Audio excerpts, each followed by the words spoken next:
anut bandon lano pensim kasih lonut katang long ying long sembangin tauno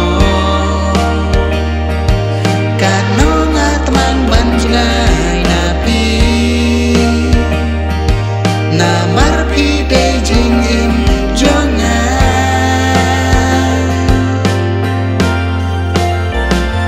na anun banwan lano bati mensim jonga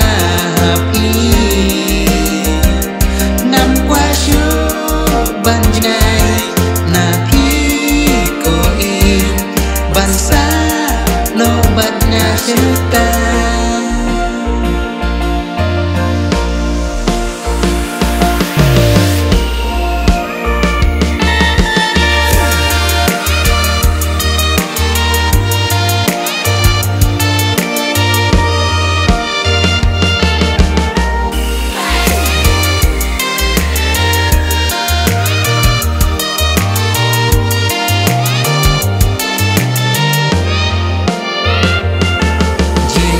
Jom na kanan yai pe Syadu bakut nganan batske Nam kwasyu ibangan ning an Ladaki don batnya ngansu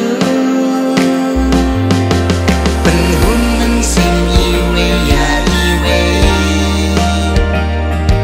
Pentien ruya donu jonga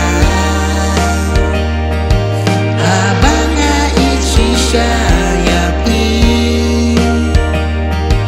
Adu bakut jing im jonga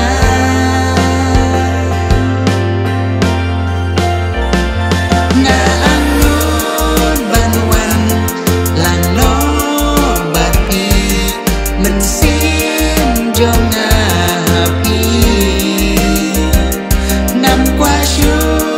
banjngai napi ko im bansa nobatnya cerita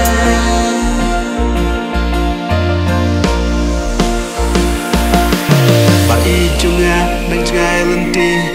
Tanton senjam pengin sakot Senjam ningkong jingi ni peliu Bat bu katong bangin ilong kawe Jing jinja wala kinwan Mapala krek gini tur napang Haba jingi markaliang ibu Om dam jing ting haba jingi ke klaim